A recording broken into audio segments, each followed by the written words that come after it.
Hey everybody, John Steyer Flooring. Having a little fun today, putting a little carpet behind a toilet. Let me show you an easy way for some guaranteed success.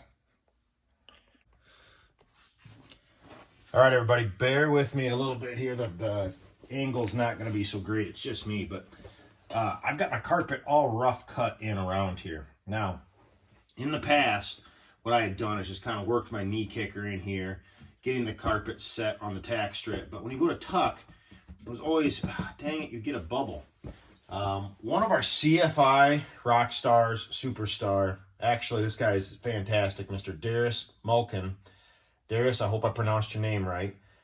He had shared this on one of the Facebook groups one time that he would use a spray adhesive and glue his carpet to the cushion. And I thought, what a genius idea. I tried it the last time I did this, and it worked fabulous. So I'm going to go ahead and do the same thing. I did find, though, from doing it last time, I needed I like it all kind of pre-cut just a little bit. I still want to be able to, maybe if I have to move it or tweak it, I can. I have a little bit, but I don't want to cut too much, so especially along that back wall. So I'm just going to go ahead and pull this back out. Same thing over here. Again, I do apologize for the visual. You're probably not going to see as much as I'd like you to see, but I think you're going to get the idea just watching what I'm doing here. So big shout out to Roberts, the 8200 Quick Bond. I use this to apply, to put all my cushion over concrete. Love this stuff. Also love the company.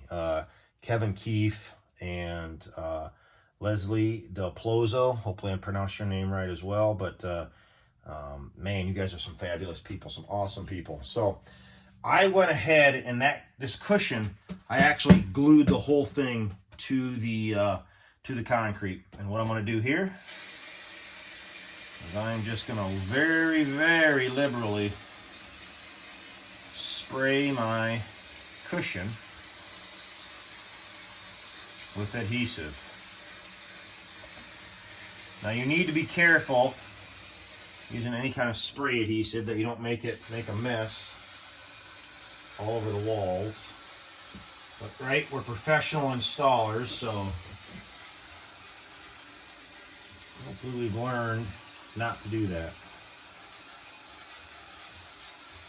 Okay, I got that sprayed. Oh, I gotta go before you spray on this piece right here, it's a good idea to put something underneath it. I found out last time that you might have a little overspray.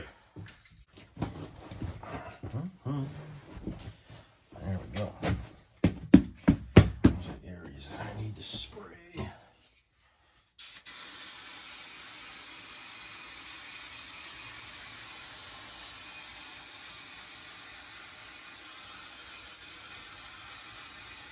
And this isn't like a double glue down. You know, nobody's gonna be walking back here. But the big thing is when I put this in, I want it to stick. I want it to stick down.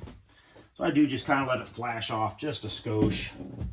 I noticed last time I did it, it really didn't matter. It eventually just grabbed it. It's stuck. If you guys are using the Roberts, you probably noticed something that I like is the new finger, I don't know what you want to call it, comfort. I don't know what is this thing called on a spray can, but they used to just have them real little bitty ones and you push on it for a long time and hurt your finger. This thing just fits right into it.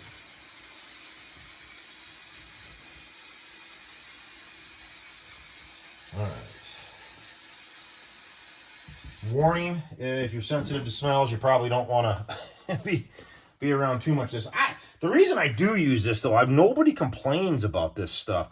I used to use like a can. I used to get a 1 gallon, it almost looked like contact cement. And man, nobody liked the smell of that. This, I haven't had anybody, say, oh, that's horrible. Don't use that.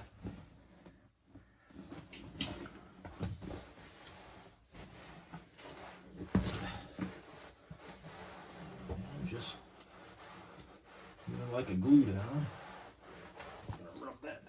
Now I got to put that seam together back there. So this is where this is where it got me last time. This is why I pre-cut everything this time, because last time I glued it And then when I dropped it in there, I was off on the back a little bit. And then it's a pain in the butt trying to pull that back up. Oh, look at that. Perfect. Okay. Well, I'm going to turn you off because nobody wants to watch. Look at my butt while I'm cutting this in. But I'm going to get this all cut in and I'll show you what it looks like.